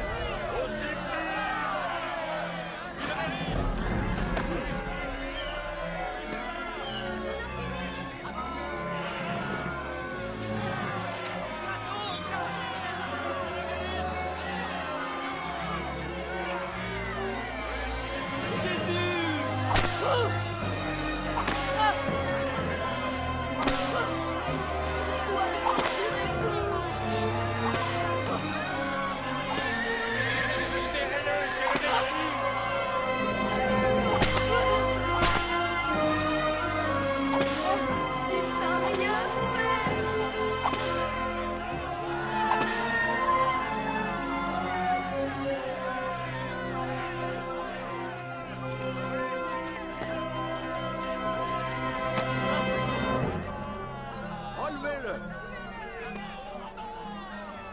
Mais ils continuaient à crier leur haine, exigeant sa crucifixion. Pilate alors décida de satisfaire à leur demande.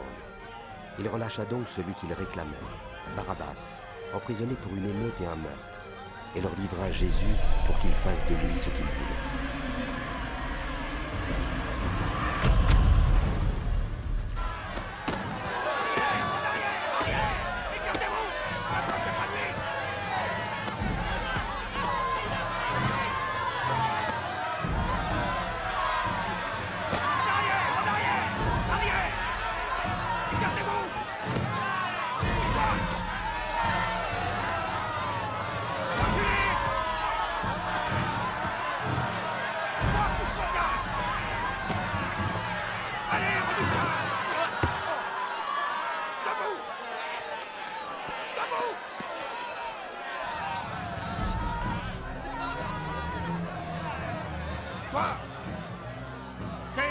Je m'appelle Simon de Cyrène.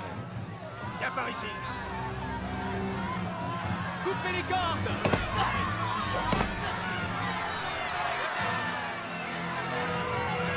Porte-la. Allez, avance.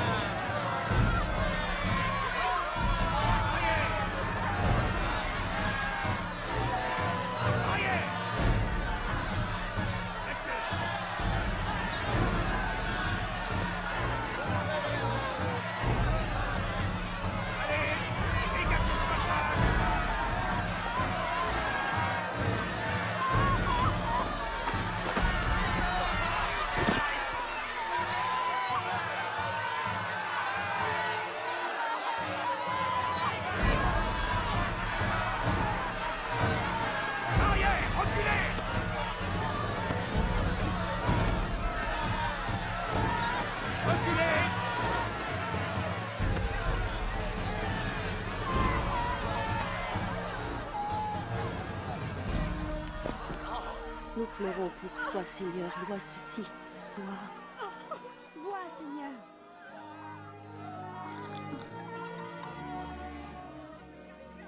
Âme de Jérusalem, ne pleurez pas pour moi, mais plutôt pour vous-même et pour vos enfants. Car je vous le dis, si l'on traite ainsi le bois vert, que fera-t-on du bois mort? Que Dieu devienne. Nous prierons pour toi.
le piquet.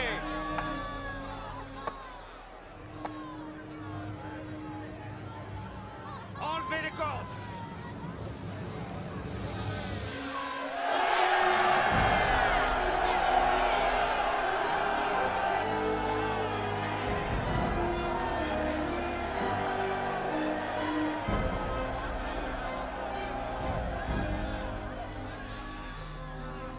Mon père, pardonne-leur,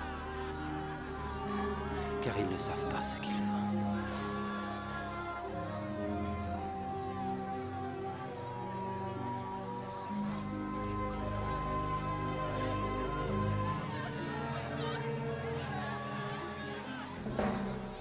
Il en a sauvé d'autres. Qu'il se sauve lui-même. Oui, si tu es le Messie, sauve-toi toi-même. Descends de la croix. Montre-nous un petit miracle.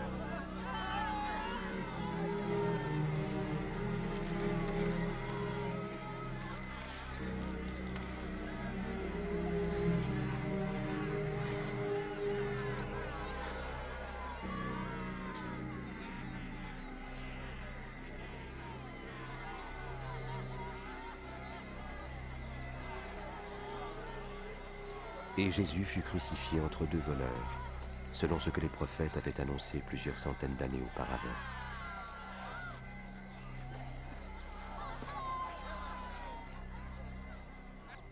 Eh soldats, voici la tunique d'un mystique. donne-nous aussi. Allez, Donne. Allez, on va la jouer. au dé. On la joue au dé, voilà, d'accord. J'ai perdu. Vas-y, à toi. Ah, j'ai perdu aussi. Ah, tu as gagné. Tu as de la chance. Tout ce que tu vas en faire.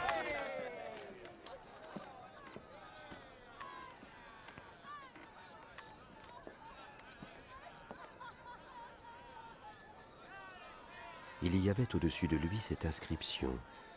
Celui-ci est le roi des Juifs.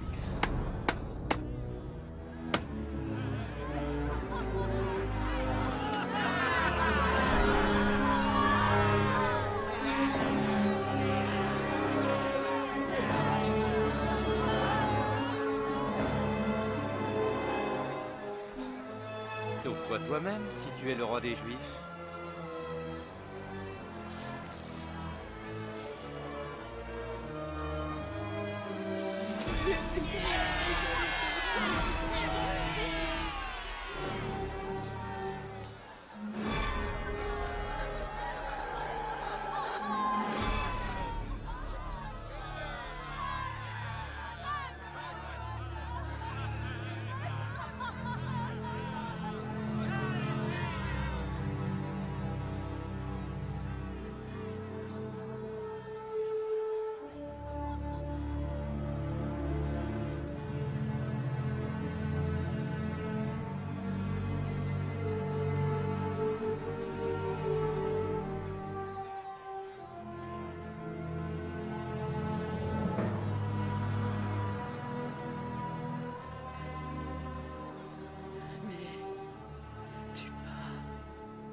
Sauve-toi et sauve-nous.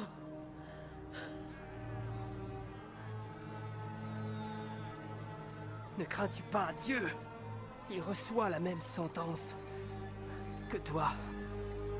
Or, lui n'a rien fait de mal.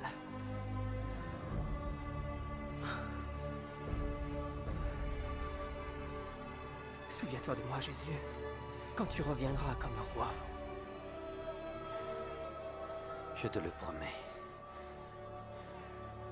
Aujourd'hui, tu seras au paradis avec moi.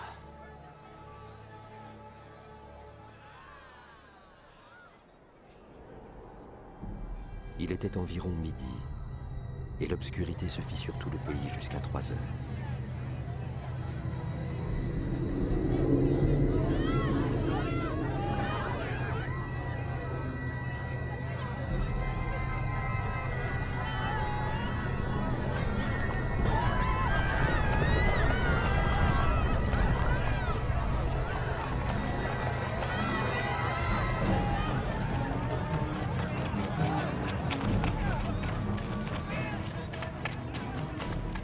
et le rideau du temple se déchira par le milieu.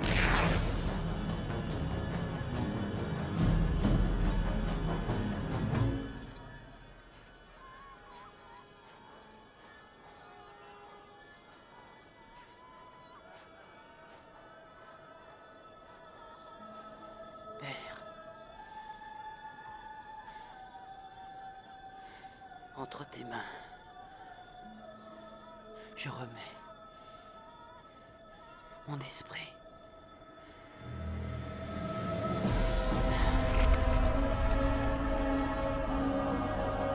En voyant ce qui s'était passé, l'officier romain rendit gloire à Dieu en disant: Louange à Dieu, car certainement cet homme était juste.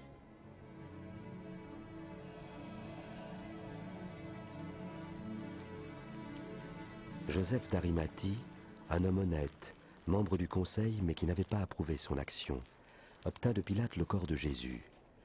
Il voulait le déposer dans un tombeau avant que le sabbat ne commence au coucher du soleil.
Pardonne-nous, mais nous suivons le corps de notre Seigneur. Vous êtes bienvenus, mais venez, le sabbat va commencer.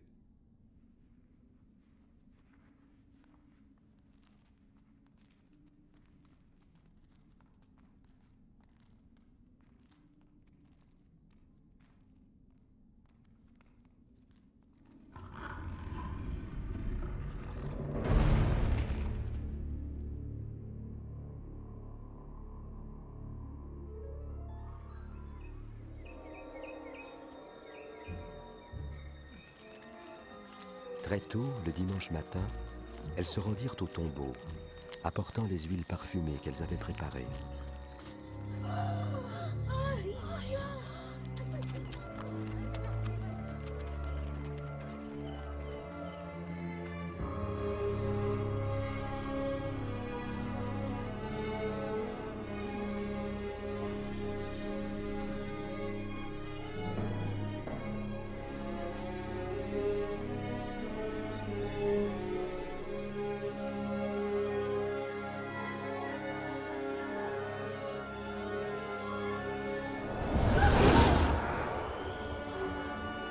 Pourquoi cherchez-vous le vivant parmi les morts? Il n'est plus ici, il est ressuscité. Rappelez-vous ce qu'il vous disait en Galilée. Il faut que le Fils de l'homme soit livré aux mains des pécheurs, qu'il soit crucifié et qu'il ressuscite le troisième jour.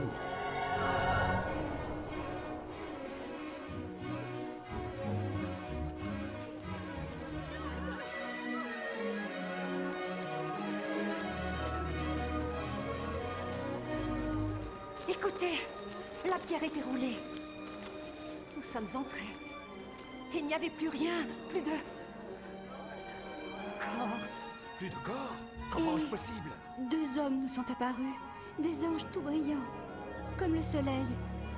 Et ils ont dit: pourquoi cherchez-vous le vivant parmi les morts? C'est vrai. Oui, c'est vrai. Oui, croyez-nous. Allez voir vous-même. Le tombeau est vide. Notre Seigneur n'est plus là. C'est vrai, Pierre. Il faut nous croire.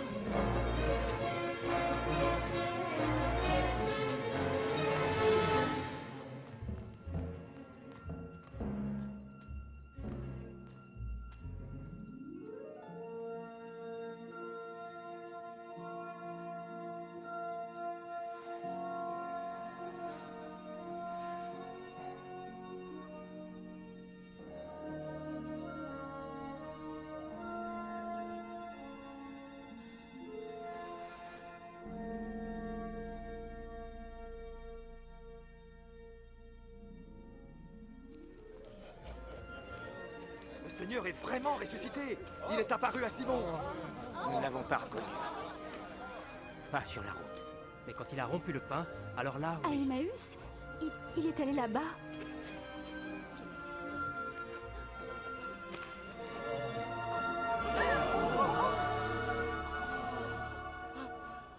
La paix soit avec vous.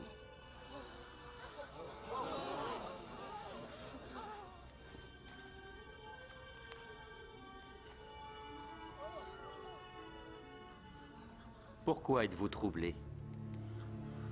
Pourquoi les doutes envahissent-ils vos cœurs? Voyez, mes mains et mes pieds. Oui, regardez, c'est bien moi. Touchez-moi et vous saurez. Un esprit n'a ni chair ni os comme vous voyez que j'en ai. Ce sont les choses dont je vous parlais lorsque j'étais encore avec vous. Que tout ce qui était prédit sur moi dans la loi de Moïse, dans les écrits des prophètes et les psaumes devait s'accomplir. C'est ce qui était écrit. Le Messie devait souffrir et ressusciter des morts après 3 jours. Et en son nom, la repentance et le pardon des péchés doivent être prêchés parmi toutes les nations, en commençant par Jérusalem. Vous êtes témoins de ces choses, et je m'en vais envoyer sur vous la promesse de mon Père. Mais vous devez rester dans la ville jusqu'à ce que la puissance d'en haut vienne sur vous.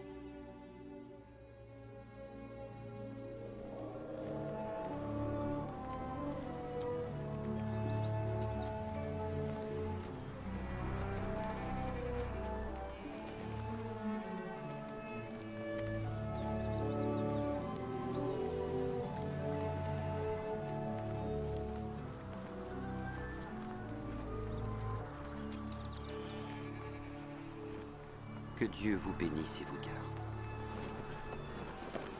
J'ai reçu les pleins pouvoirs dans le ciel et sur la terre. Allez donc dans le monde entier, faites des disciples parmi tous les peuples, baptisez-les au nom du Père, du Fils et du Saint-Esprit. Apprenez-leur à obéir à tout ce que je vous ai prescrit. Et je suis moi-même avec vous chaque jour jusqu'à la fin du monde. Amen.